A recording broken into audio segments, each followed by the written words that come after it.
Real life street stars. We're here with Aristotle.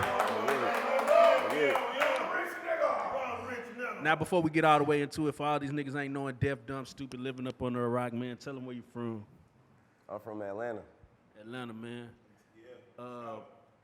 You know, you are a powerful brother, man. You got some things going, some very positive things. But before we get to that, just give us a little bit of background on yourself and your upbringing. So I'm from Atlanta. I joined the military when I was 18 years old, September 2014. What made you join the military? That's a great question. For one, my stepfather was already in. He joined my 11th grade year of high school. He joined the military, and we moved to Kansas. So I was from Atlanta. I lived in Atlanta all the way up to 11th grade. And then half of my 11th grade year was spent in Kansas, and we lived on a military base at the time. First time ever seeing it. Due to my stepfather joining the military, my mom quit her job, but she quit her job like a year before that. So she quit her job, and then he went to the military. So like, we went from being like an upper middle class family to like a lower middle class family, because they said work was too stressful and they wanted to focus on, you know, Christianity and stuff like that. So due to me not having any money to go to college, no type of scholarships, nothing, and on top of that, I could have got the scholarship in Georgia called the Hope Scholarship, and all you had to do was have like a above 3.0 grade point average, and you was gonna get I think 80% or to a full ride scholarship. But because I moved to Kansas my 11th grade year, I didn't qualify for it. So that's another reason I had to join the military, because I couldn't get that Hope Scholarship. I would have qualified for it if I lived in Georgia just one more year. So like, just by 1 year, like, you know, so it was like a series of unfortunate events that led me to join. What branch of the military did you join? Army. Did you want to join the Army, or was that just like you like? I did not want to, honestly. Like, I fought back and forth with my mom and dad or stepfather, and honestly, I told them, like, I want to go to college and be an engineer. Yeah. And they said a few things to me, like, that I didn't agree with. Like, basically, if I go to college, I'm gonna get a girl. I'm not gonna finish. I'm gonna just get a girl pregnant. Oh, you must say you were going to Spelman or something. You must said you was going right. Hey, I was trying to go to Georgia State, man. Oh yeah. They was right. Parents, I ain't gonna lie. Parents, They're probably right, goddamn. But hey. That's some wild shit to project the baby on it. Yeah, nigga project. Yeah. But like that shit. So I was like, well, damn, I ain't really got no choice, because they said I gotta leave the house at 18. They pretty much left me with no choice. They was like, you gotta leave at 18, and you can't afford college. So it was like, and because we lived on the military base, it was like the only logical answer is for you to join the Army. So it was kind of forced my hand. But at the same time, I realized, like, at 18, like, shit, I gotta do what I gotta do, and this is the route I gotta take, and I gotta go do it, and you know. You know, we have a lot to unpack here, because that has been what we feel like, what a lot of people say, the difference between African Americans and other cultures is the fact that you got to get out when you turn 18, because you're supposed to be grown and be able to support yourself and sustain yourself. But that's not always necessarily the case. So you were forced into a position to do whatever you had to do. I look at it in a different form, though. Okay. I look at it as if, like, pressure makes diamonds. Amen. So it's like God wanted me to go through that. If I didn't feel hungry, if I didn't feel like I needed to be successful. So I thank God for my mom for even making those decisions for me to go to the military instead of college, because college probably would have taught me how to work for another man. The military made me desperate for freedom. You get what I'm saying? Yeah. So it's like, I would have had a different mindset. I would have thought joining a frat was how I'll get money, and then I got to go interview and try to show him my little burnt mark. I don't know, goddamn. Hey, You feel me? brother. Yeah, help me out, brother. You feel me? That's what I would have thought life was about. Definitely. But Now, I ain't then gonna lie. I understood life. I understand life a little different. Military teaches discipline, man. And one thing that young kids sometimes lack is discipline. And That's the best thing I got from yeah, it. I'm telling you, like, however you look at whether finances or a woman, a relationship, kids, it teaches you how to, that discipline that's needed. From what I know, of course, you got in the military, but you also had a skill set. You was cutting hair while you was in the military. Right. But I just want to touch on life in the military real quick because I have a friend that went to the military. He went to the Navy. He didn't really have no skill set. He just kind of did his 4 years and got out. I think he got disability. The military still takes care of him, but he didn't really take advantage of what he could have been doing there, going to school and things like that. Once you hit the military, did you have a plan of action, or you just like, man, I'm here? Yeah, I hit the ground running. And what was the plan? I had a plan before I even joined the Okay, military. there you go. Like, I was 18 years old. It was actually after that argument I had with my parents, honestly, about like whether I could go to college or military, because like we were really at it for like a week or so. But then I went to my room and really sat back and thought about it, and I was like, damn, I really got to join this shit, or I'm pretty much homeless, like, you get what I'm saying, type shit. So it was like, and then my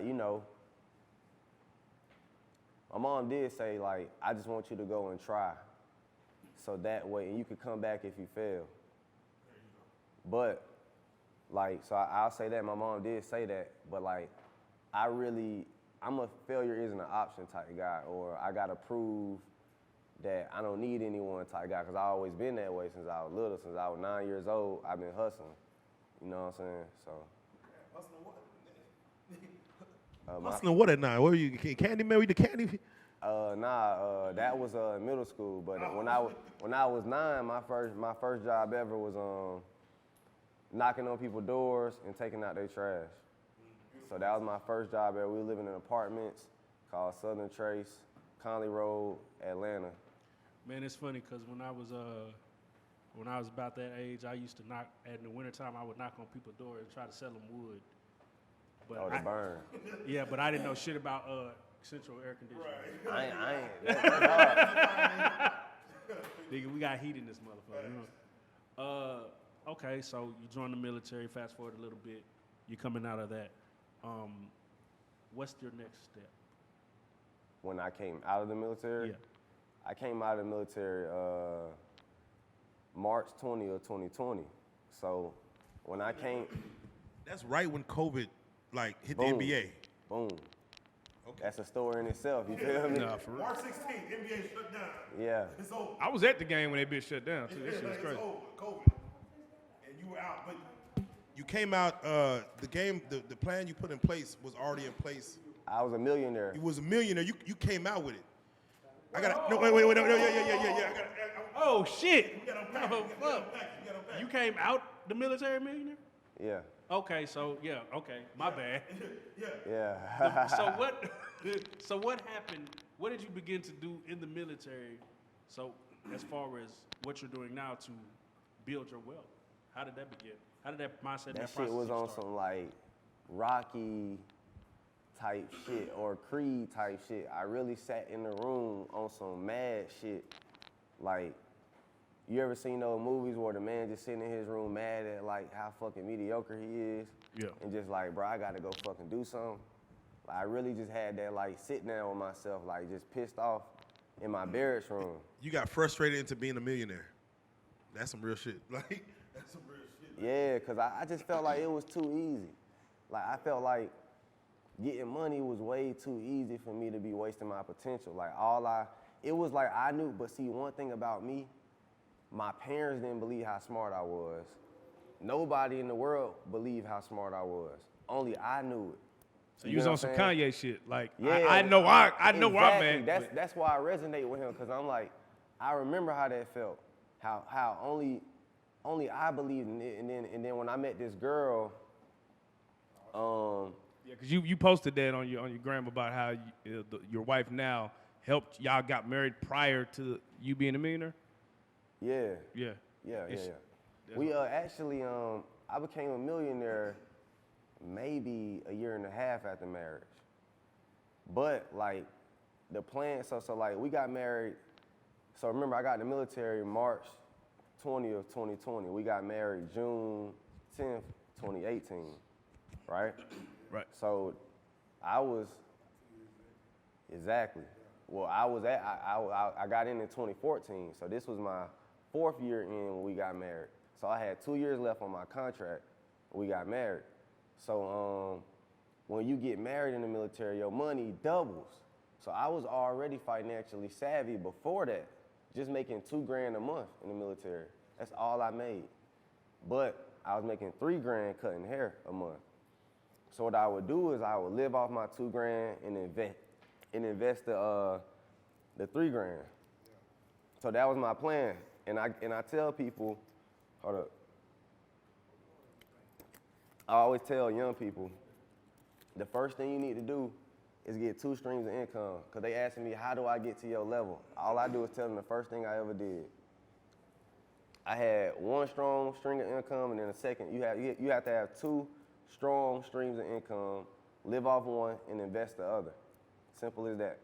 And you know what I'm saying? Like, but I also lived so cheap to where I was even saving off just $2 grand that I made a month. Like I cut off video games, I stopped watching TV, because I realized like I will never be mentally programmed to make money if I believe everything I see, if I'm not doing any research behind. So I said, okay, I'm going to block out anything I ever thought, and I'm going to start over.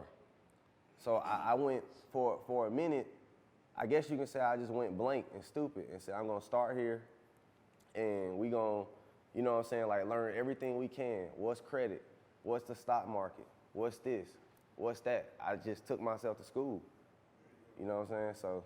Now, I got to ask you this, because as a black man, right, trying to get information, you know, a lot of times you see a white person trying to teach it to us, right, and then some disconnect there sometimes, you know what I mean?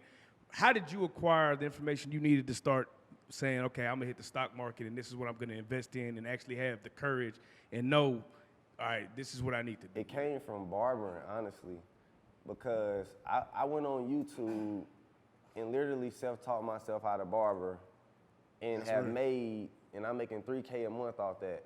Kids, listen, y'all better listen. So it's like, I realized if I'm smart enough to teach myself this, and I was also in school, I know how to read, I know how to write. I actually took honors classes. I wasn't an idiot in high school. I actually took more honors classes than most people because I also took AP art. Yeah. I'm also good at drawing and painting. Dope. So, like, I always knew that at any moment I could, you know, read, and I never thought being illiterate was cool. I always thought being smart was something I needed to be, because that's what you need to make money. Yeah. Yeah. So it's like, I just got in the books, man. I got in the books is what really helped me though. Like I read a lot of books. So I'm curious, as you're reading these books and you're about to, you know, go on this journey of investing. Right. How much money do you have saved? How much money would you say is in your account? I came up with a plan. The plan was, this is honestly how I saved my first, I would say my first like 20 grand. So I started with like 1,500 at the end of 2016, right? Yeah. And then I said 2017 is when I'm gonna come up with my plan to save, like, and invest. So I came up with this plan to invest $100 a week every Monday though, because Monday is like, if you spend it first, you don't gotta worry about it for the rest of the week.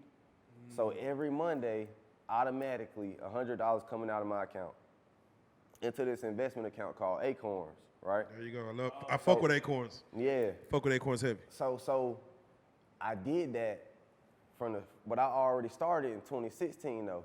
So that's the thing. So I started it, but I said I'm gonna go real hard with it, you know, January 1st, 2017. But I really started in November of 2016 when I first started that, right?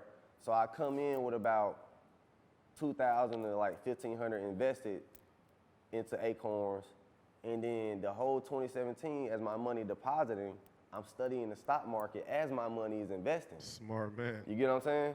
Smart man. So, because I didn't know about investing, I didn't know anything about it. Money's going in. Let me just start learning as I'm I'm putting money in. But now I'm curious because I'm making money.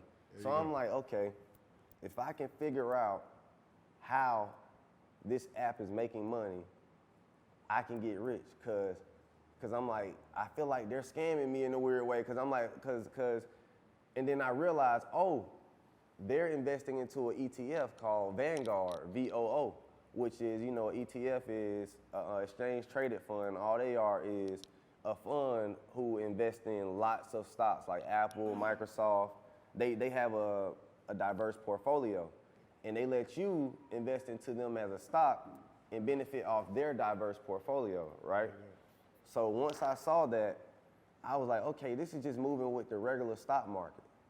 So I'm gonna take my money out of this. So, but I studied the stock market for about 6 months before I ever really tried to invest. Cause I said, so my money is stacking in Acorns as I'm learning how to invest. So by the time I had about 10,000 in there, I pulled it all out, put it in Robinhood. I fuck with Robinhood too. Exactly, right? So I'm buying shares. What was the first share you purchased in, or did you even give a fuck? What, you just bought any share, or you like, I'm gonna go grab Apple. Yeah, the major distributors. I still have screenshots of the old shares I used to buy. Everything, but I understood to diversify my portfolio. There you go. So it was like the things that I was doing on accident were things you were supposed to do. But I did read it in a book, but I was doing it. So I was applying the knowledge. I was applying everything I've read in the books. I've read about 10 books before I started investing, right? Like 700-page books. Can you name any one of those books? Yeah, just name a couple of, if you remember any of those names. Free game. Technical analysis for dummies, candlesticks for dummies, fundamental analysis for dummies. I read anything for dummies books. There you go. Can't be a dummy to read these kind of books. I read all 6 of the investing series they had, right? There you go. So that's what kick-started it. And then I started reading like internet blogs on stock market stuff. Like I think it's called chartpatterns.com. Then I went and read a lot of technical analysis books about candlesticks, price action, because I was very interested in trading. Because I had did the long term for like 2 years, from 2016 to 2017, right? How much money you making long term, just from what you saw in your portfolio? Like 7,000 to 14,000 just off the long term. I doubled my money. That's not bad. So, but I posted that on Instagram, so people was following my journey. So like, when I started posting that shit on Instagram, it started gaining traction. Yeah. But I was targeting people who wasn't interested into the stock market. And I was doing it for free, just off of passion, because the people who followed me, they didn't like investing as much. So I wanted to create an account where I could branch ideas off of people who enjoy investing as much as I do, but I wanted to just create investing content for people to enjoy, right? Facts. Just out of a passion. And I'm in the military at the time. Facts. And quick question, while you're in the military, who would you say, if you remember, was either your biggest doubter or your biggest hater whenever you try to tell, because did you try to give this game to anybody else around you? Want me to keep it 1,000 with you? Yeah. When I got married to my wife, I got married to her in 2018. 2017 is when all my partners left. They, like, all my close friends that I was fucking with left. They went to Hawaii. They got, you know what I'm saying? Like, most of them went to Hawaii, Germany. Yeah, they went different places, right? So I wasn't about to start over because now I'm on the bag chase now. Yeah. And then I'm cutting hair, like, I'm not mixing business with pleasure. I'm keeping it to myself.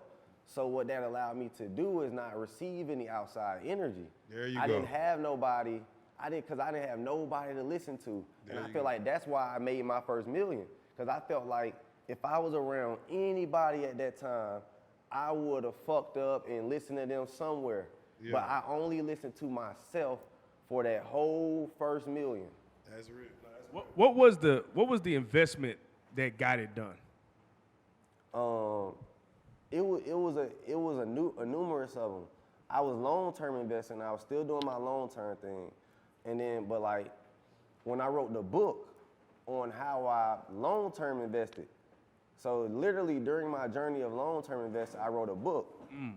And that book became like the staple of like the option trading community for a little bit. Like everyone had read my book across like the trading world, right? Right. So it went, it exploded.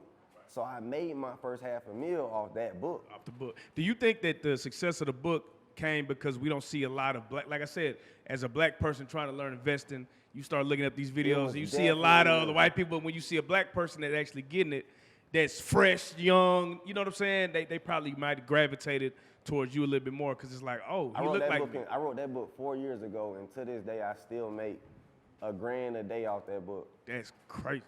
So what made you figure out, I'm going to just write a book? And I'm sure you was relatively unknown at that time, right? Like, were you already have a social media following at the time or no? I was a barber, so it was like, and then and you know what's crazy?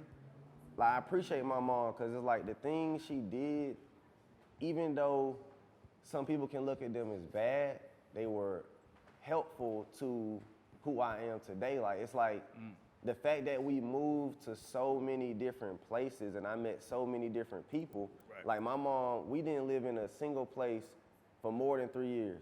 Since I was 0, like I lived in went to so many different schools.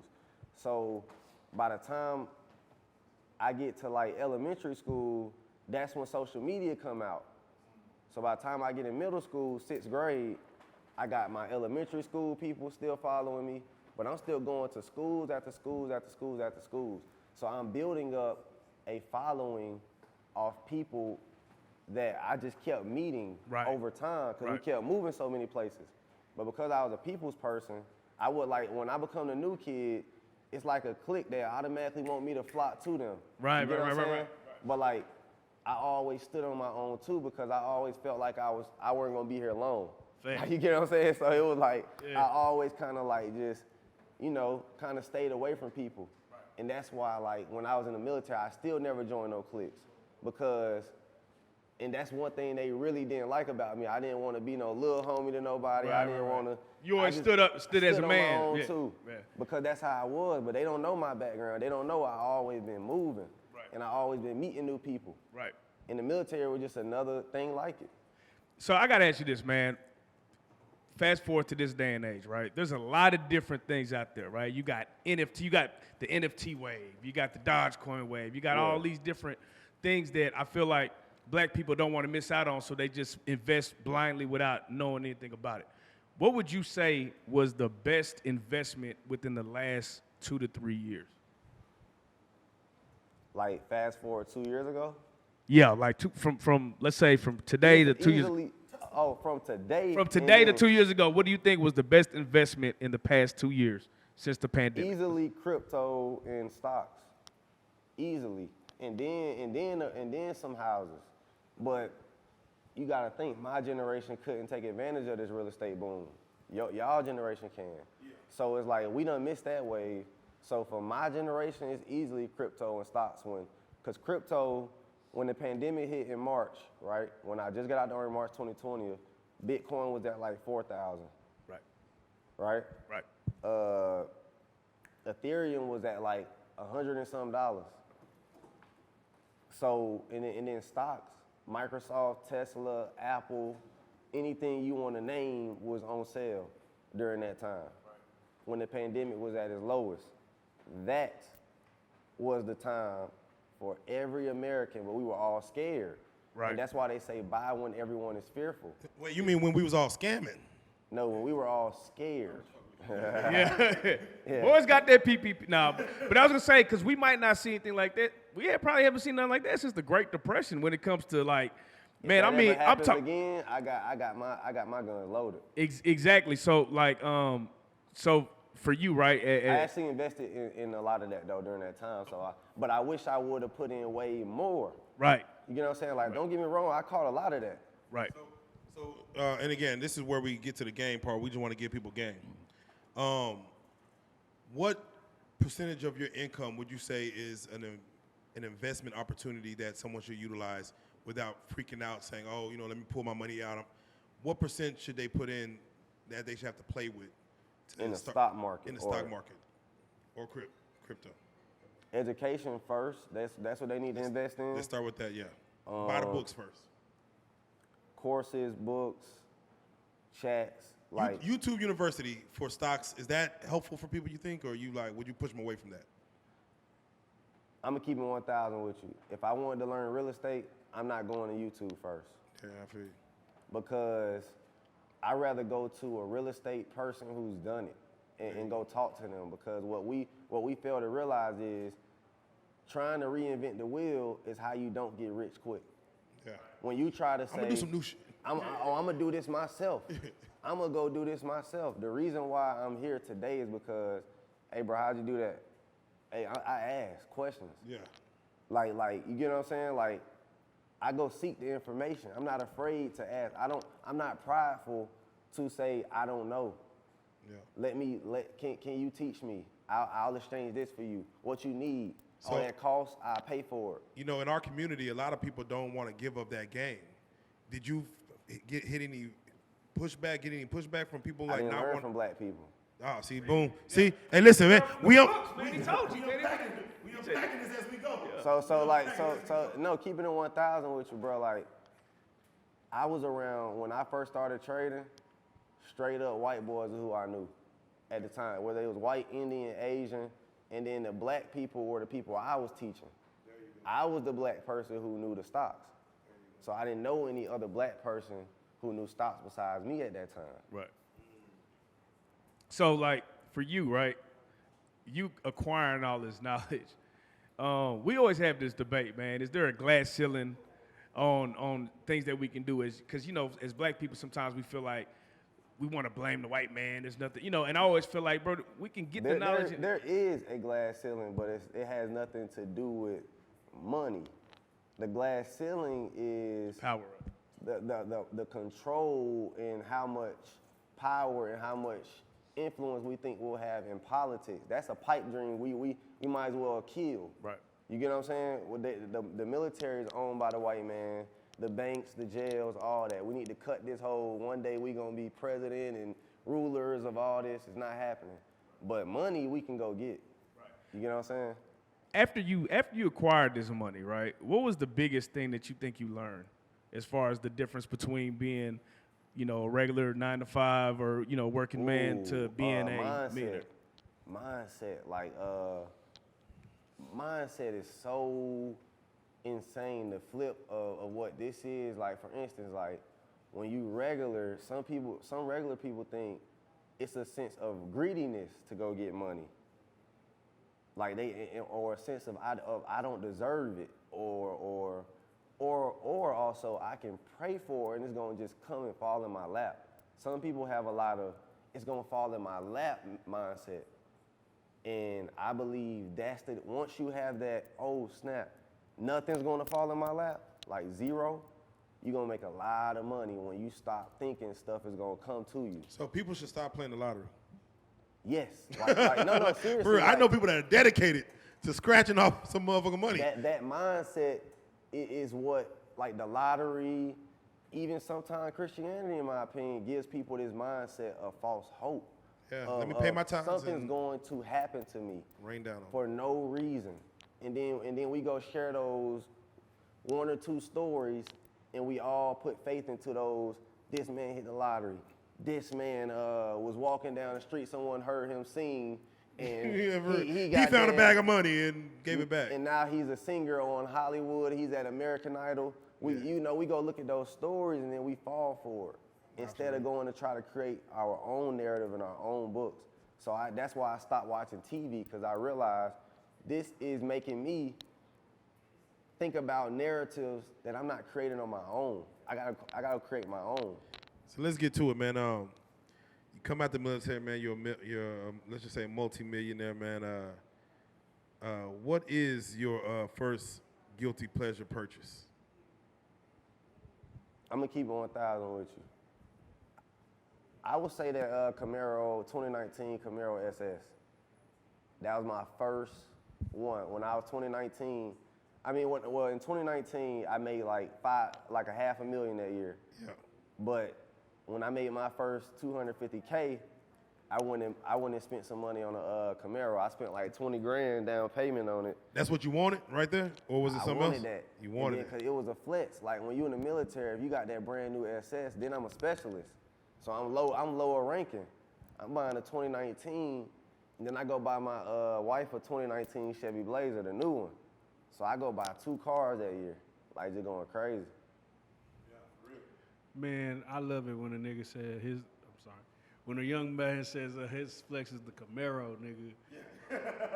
Because I mean, because you could have went and got the Benz. I got a Ferrari, yeah. Like I got a Ferrari now. You know what I'm saying? Yeah, you could have went and got the Ferrari, but you still kept it humble. Like I'm gonna just go grab the Camaro. That's I still drive it to this day. Yeah. Like it's my baby. Cause I love Camaros. It was the first car I ever bought for myself. Cause I never really was the type to spoil myself. Right. So it was like the first thing I ever bought for myself. And one thing I haven't heard you mention as far as where people talk about credit score and things like that. Were you focused on that heavy? At that time? Yeah, were you? Yeah, like I was focused on everything. Credit, stocks. Believe it or not, the only thing I've slept on was crypto, and I regret.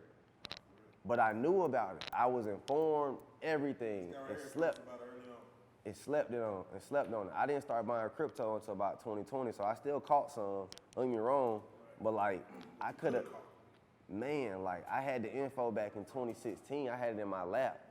I'm talking about all my white friends in the military. Like one thing about me, I cut white people hair too, so it was like, I always knew white people had the information. I come from Atlanta. Atlanta is 99% black. And I believe that's why I say everything happens for a reason. Remember I told you, I moved to Kansas my 11th grade year. Mm-hmm. I never came in contact with white people until I was 16. Like never. So, 17, my fault, 17. So my whole life, never seen it. But God wanted me to see that. Because without that wouldn't gave me the confidence to learn the stock market and be around them and ask questions. Because like when I joined the Army, when we moved to Kansas, I went to high school with white people, learning different music, learning different things, learning just different. And at first I was kind of angry because I really wanted, because Atlanta was so much fun. I'm going to an all-black school, we party, but like in Atlanta, we got money. See, people don't realize this is different. We throwing real parties, some kids had money at my school. So it was like, I was happy, but I was so glad I went to Kansas and got to experience different things and all that, because it really helped. Like, I don't think I'd be here today if I didn't spend that 1 year in Kansas. What allowed you to stay humble?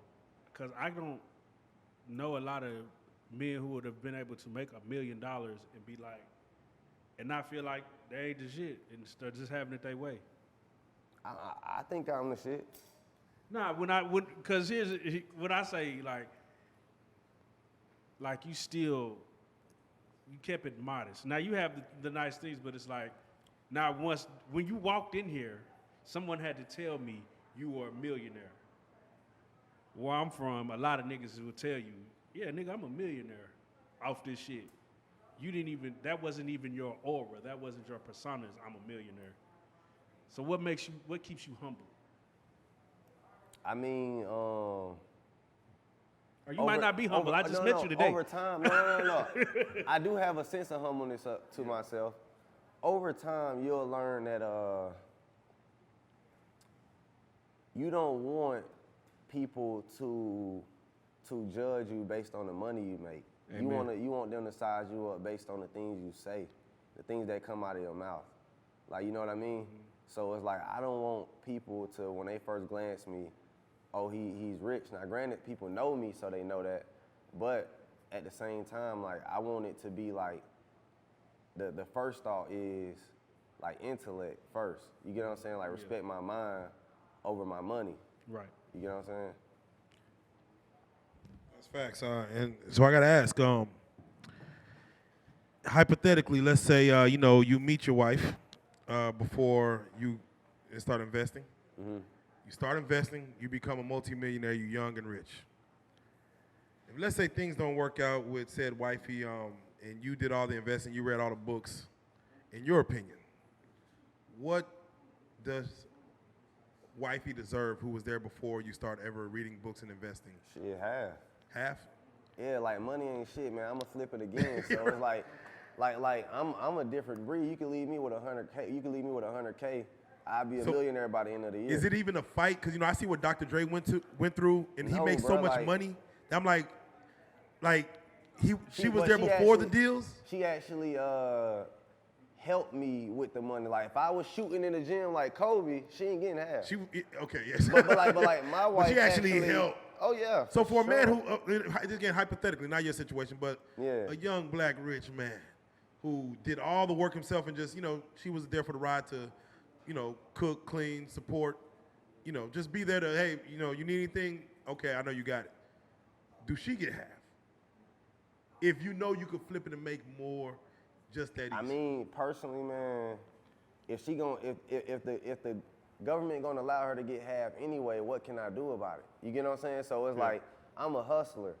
So it's like, she could take half, cause for one, she got 2 of my kids, so it's like, it is what it is. Like, but she know that like, even me, I know the money don't matter to her and it don't matter to me. Cause I'm giving her game to always be able to survive and stand on her own. So you get what I'm saying? So it's like, I want my girl to know how to get money, and she can even have half of that shit, because if she have half, that means I made it before, so I can make it again.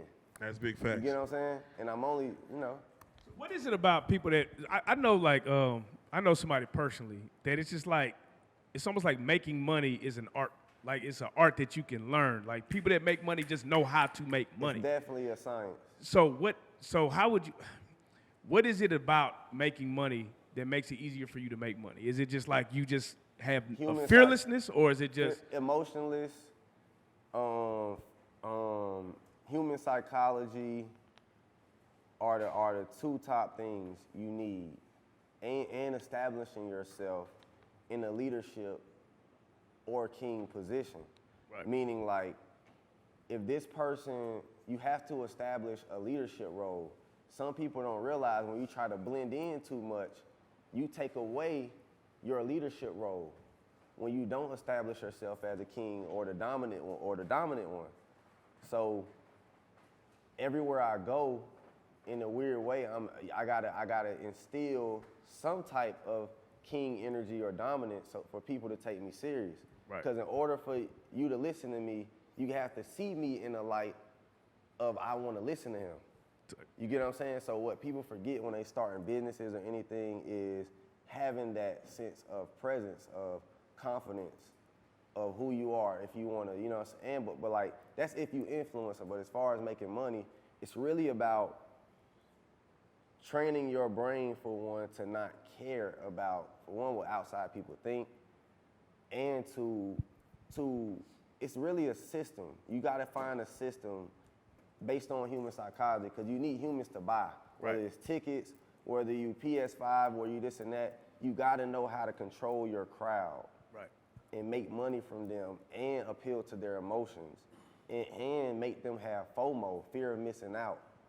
Everything, whether you're a celebrity, you want people to feel like if they don't come to this concert, they're missing out.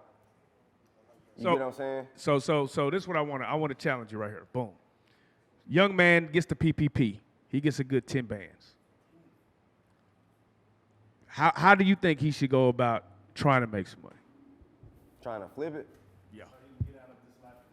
No. I'm gonna tell you how he need to do it. He need to go get him a job and save that and save it and put that away until he has some knowledge of something. So he need to have some cash flow coming in. Cause just cause you have 10,000 now don't mean you'll have it later. Man working at McDonald's, he ready to flex. For some reason, he should, that money burned a hole in his pocket. But see, you would have gave me 10,000 4 or 5 years ago. I'm not spending a dime. That's the difference between me and the other guys. And I was gonna say that you have to get out of your pride. Like a lot of young men don't know how to get out. I got out of my pride. I said, I'm not buying no more J's. I'm not buying anything else. Cause at the end of the day, at that time, I was Now, I was fucking girls without that. Now, Aristotle, you know, I'm a young man, and I see you say, yeah, young brother, save your plan before you save your money so you can formulate a plan. But then I see you with the AP on and the gold chains and the so. But why would you go buy the why would you go buy the knockoff one and spend X amount of dollars on something when you can't beat me in the first place? That's what I'm trying to say. At that time, I already knew I can't afford these J's like these rap niggas. I can't afford this gold chain. Why go to the mall go get me some dipped gold? You get what I'm saying? Cause that's all these niggas wearing. You go to the mall, go get you some dip gold. For what? I was like, you know what I'm saying? So I'm sitting here like, why? And then I'm driving a Camaro V6 at the time. So I'm looking at myself like, man, I ain't got shit for real. Like, you get what I mean? So it's like young men gotta realize if you ain't got shit, you ain't got shit. You ain't gotta be on Instagram pretending like you rich when everyone knows clearly you're not. You get what I'm saying? Like, it's like we want to all feel like a celebrity. You really said something, and it really means something because you coming from Atlanta where, I mean, it's the black mecca of celebrities. Like, everybody's really pretending to be rich, and they're not, and that's keeping them from actually being rich. Yes. Because they want to flex so hard and so bad. Too much pride to say, hey, I ain't there yet. I ain't had that pride because I'm used to motherfuckers down with me anyway. So I'm like, shit, I might as well be this nigga now so I can rise later. You get what I mean? Yeah, niggas are pretending to be rich in front of females that's pretending to be cute with filters and shit. So, you know, it's a fucked up cycle. I want to ask you, man, what are your philanthropy efforts like as far as, what is your give back looking like as far as, you know, you made the success, you've reached it. It's extensive. Yeah, what are you doing for the people? But see, the one thing about me, I don't like to do the whole always posting. Yeah. But like, I go to this Next Level Boys Academy. Like last year, I know I gave at least just the strangers on the street and just people in general just having some, if I ever have cash, it's to give away. That's real. That's one thing about me, like I don't carry cash. So like somebody always asks, why don't you carry cash? Because I just don't. And if I do, it's to tip other people. I only carry cash to tip. So if I have 10,000 and it's gone one day, it's because I tipped somebody with it. That's I right. always pay with a card, and I use cash to tip people. So it's like any money I pull out from the bank. So somebody always asks me, what you'll do if you rob people? I was like, that person don't even realize it was for him in the first place. Yeah. So I'm not taking, you get what I'm saying? Like, Yeah. I'm not taking the loss. Now granted, I ain't finna get tried, but you know what I mean? Like, like, I was gonna give that to one of you young brothers in the first place. I was just waiting on you to sell something. You get what I'm saying? Like, you never want to get your Nino Brown on and just, you know, pull up with a bunch of turkeys and just really flex on the neighborhood, be like, hey, let me get back to my neighborhood. Like, this is me, like, I'm a over tipper. If you the valet guy, I'm giving you 100. If you serve me, you getting 100. Has a nigga ever cried? Like, bro, you made my day? Yeah, all the time, but like, I don't even tell them who I am because I want them to have that moment when I blow up and say, that man right there is the one who gave me that 100. He was the guy I was talking about. Sometimes I don't, cause it's like, that's me paying my tithes. Then I pay my tithes through my family.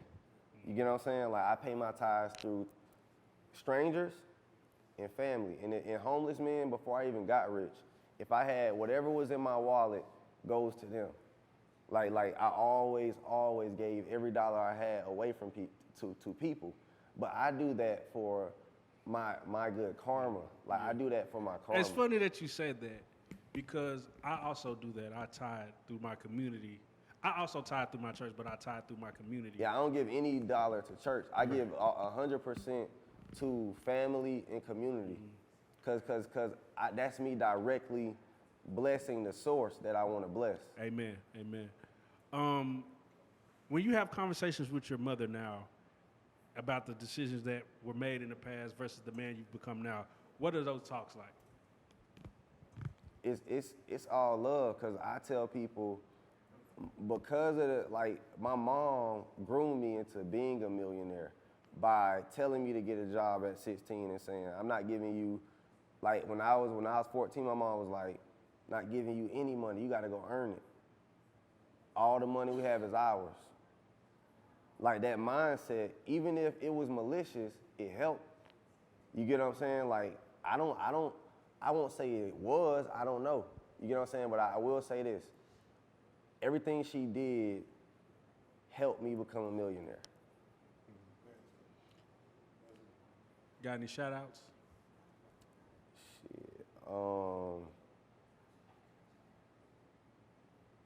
Shout out to Grips Good Eats and Treats, my cousin restaurant. Shout out to Donatello, my little brother right there behind me. Shout out to my wife and my 2 kids. Shout out to Honey Drip Trading. Yeah, and how did you meet Charleston White, man? I seen the video clip with you, Charleston, and Grip, you know, on the ground. How did you end up linking up with Charleston? Through cause he came to Grips. Oh, yeah, that's real. Through That's my real. cousin.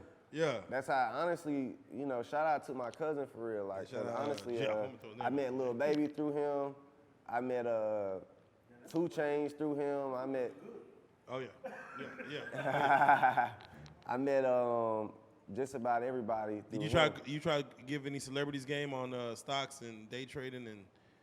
I helped DC Young Fly make 6 figures in the stock market. Easy like that. Yeah, I made Kiafa Vick, Michael Vick's wife. There was a lot of celebrities. Ricardo Allen, the safety for the Atlanta Falcons, but That's he right. he was just at the Super Bowl with the Bengals. Kurt Bankert, the backup quarterback for the Green Bay Packers. Yeah. Him, I helped. He actually made 6 figures after coming with us. Damn. Ricardo Allen also made over 6 figures, damn near $500,000. Damn. So, how much I need to give you just for you to like?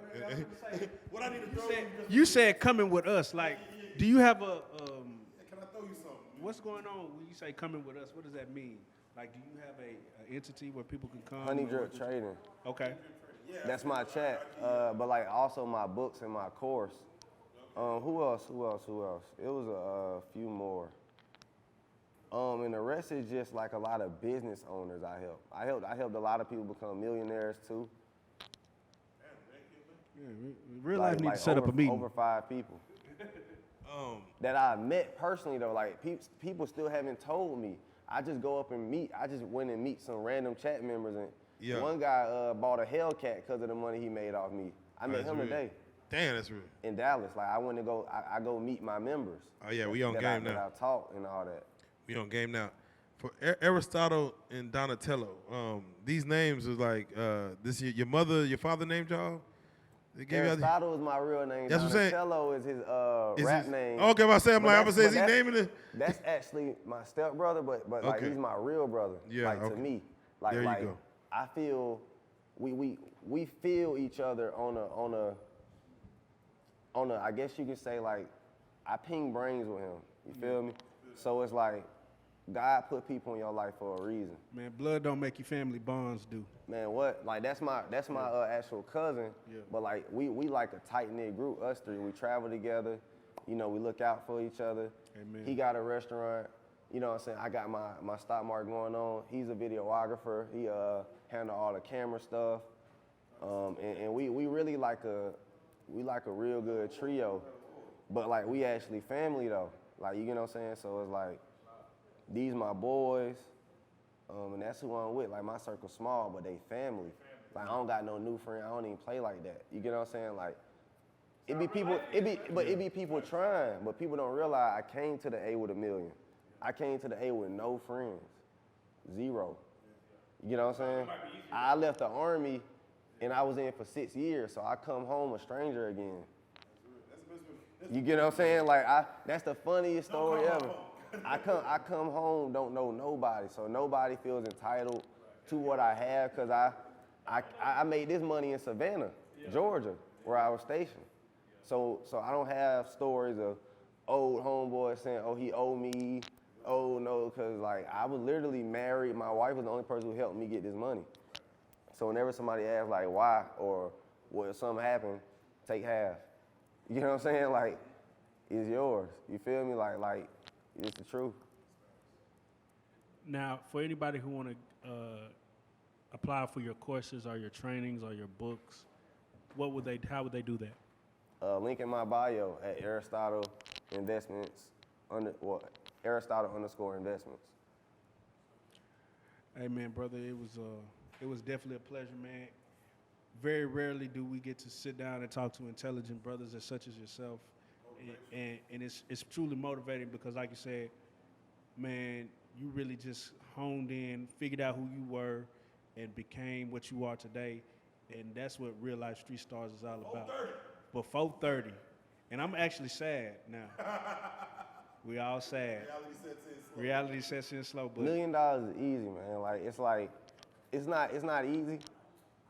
If you can make 100K, you just 10% there. That's what I thought. So it's like, you can make 6 figures. Yeah. I heard one man say, your first million gonna seem impossible, but your second million is inevitable. So, but brother, man. Honestly, I agree. Yeah. I agree, bro. I ain't even gonna lie. I haven't seen a person stop at 1 million who's a millionaire like now. So it's like. Now we gotta get the billions. Hey, I ain't gonna lie. I looked at it like this, man. A man making, let's say, 60K a year, 50K a year, over 6-7 years, you know, you're halfway to $1 million. Keep going. Yeah, fuck what you just said. Man, Aristotle, we thank you for coming on the show and talking to us, brother. It's been a real treat. You are a Real Life Street Star.